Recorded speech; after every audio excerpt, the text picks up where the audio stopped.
पण 5 किलोमीटर पुन्हा धावू शकलो सर, तुमच्यामुळे धावू शकलो. आणि तुम्ही मला म्हणले का सर मला ऑपरेशन करायचं नाही, नॅचरलीच बरं व्हायचं. हा तुमचा निर्णय योग्य झाला का? आज 6 महिन्यानंतर काय सांगता तुम्ही? 100% मी सांगेल की मी जो डिसिजन घेतला होता त्यावेळेस तो 100% माझा योग्य निघाला. कारण नमस्ते मित्रांनो, मी डॉक्टर संदीप असे स्वागत करतो आपलं मरुमेदा कायरोप्रॅक्टिक आपल्या चॅनलवर.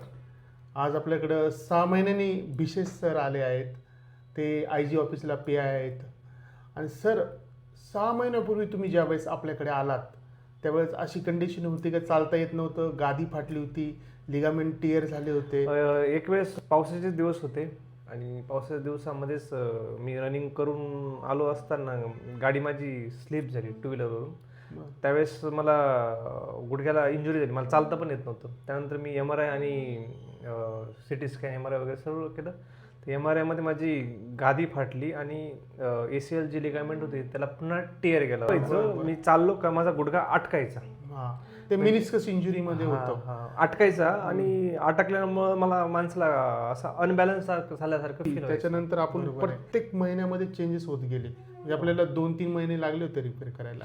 आपण नी PRP वगैरे पण नॅचरल ज्या ट्रीटमेंट असतात, पाठा बांधणं वगैरे सर्वच काही केलं.